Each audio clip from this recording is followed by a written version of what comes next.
Hi guys, this is a short video on phase 4.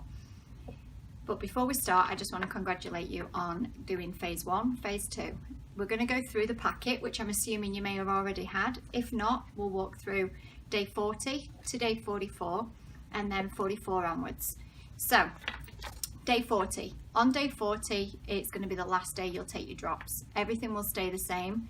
You'll take the weight loss formula, and then when you wake up day 41, you're still going to be doing the 500 calories, all your supplements, just not the weight loss formula under your tongue.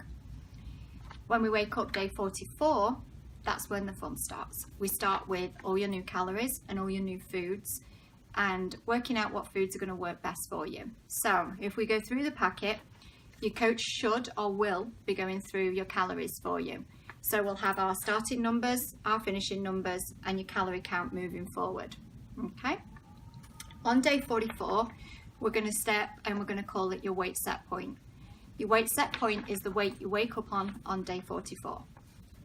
If you walk through your packet, it's going to give you examples on how to reach your calories.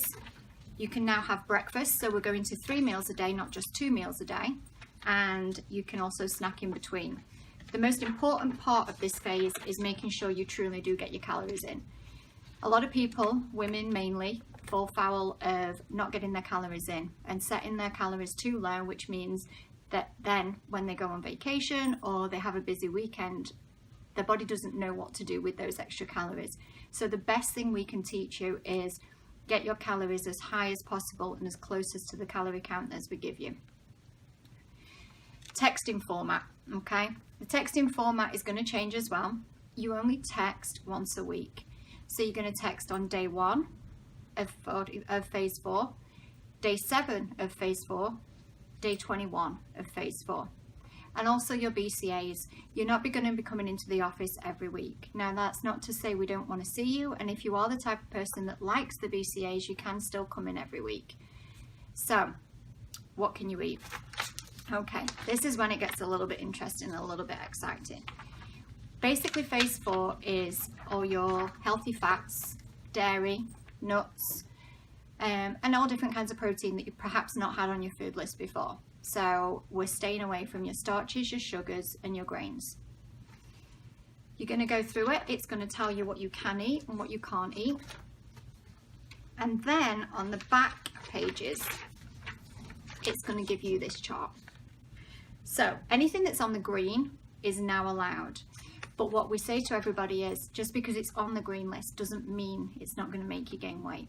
We want you to try 1 or 2 new things a day, every day for the next 21 days, and just see if those foods work for you. So we could go and we could say we haven't eaten bacon.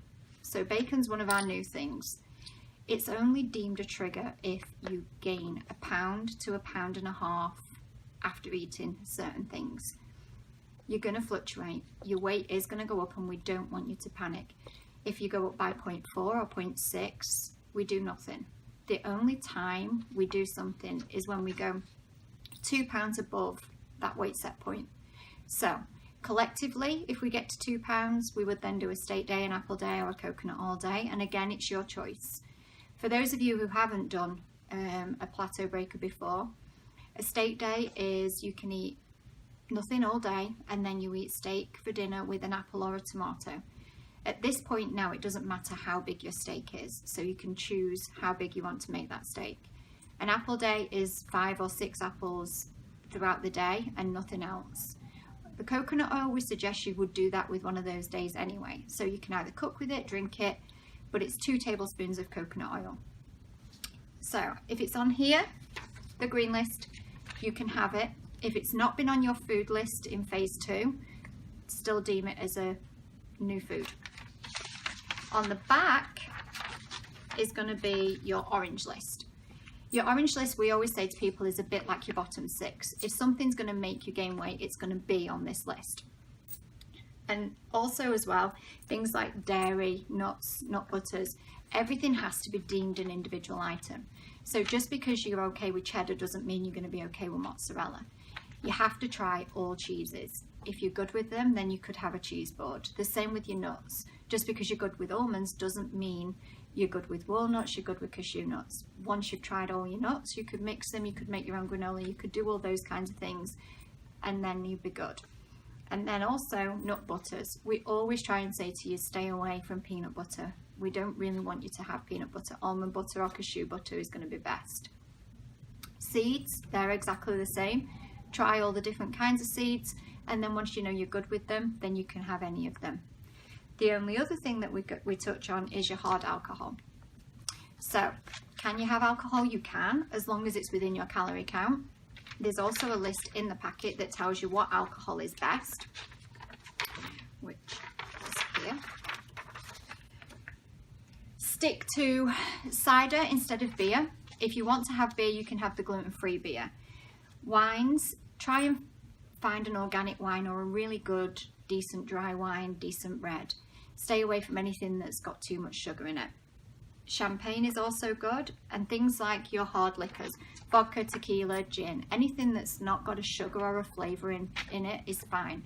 The vodkas that are made from potatoes, stay away from those. So if we was going to tell you the vodkas to take or the hard liquor to take, it would be your top shelf. Cognac, you can. It's kind of brandy, so if you want brandy, again, it would be a good decent brandy, but you can't have like your bourbons and things that will have gone through a process. Right now, we don't want you touching any sugars, any starches, or any grains, and they're the foods that are on your not allowed list down at the bottom in the red. Apart from that, all your food rules, all your rules from phase 2 are now out the window. You can mix your vegetables, you can mix your fruits, you can have the same protein on the same day. All your lotions, all your lip balms, lip glosses, anything that you put aside and you wasn't allowed to use in phase 2, you're more than welcome to use those things. You can mix your vegetables, so if you wanted a salad, you could have a salad, the same with your fruits. The other big bit of advice we try to give people is breakfast. Really try and do protein for breakfast. Fruit's not good before, we would say 10:30. So if you're going to do breakfast, it needs to be a protein. Eggs are always a good option. Chuck some spinach in a pan, some peppers, some mushrooms, anything you want, and try and get your eggs in. A lot of people ask about protein powder. You can have protein powder. There's lots of different varieties, and I'm sure your coach will be able to give you some helpful tips on which ones would be good. But, you know, for the most part, try and stick with good healthy proteins.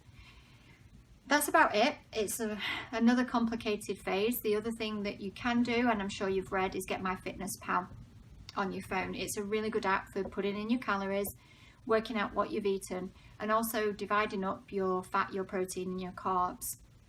If you're not familiar with it, the coach will be able to go through it and show you how to use it. But your metrics, as well as your calories, will be 50% fat, 30% will be protein, and 20% carbs.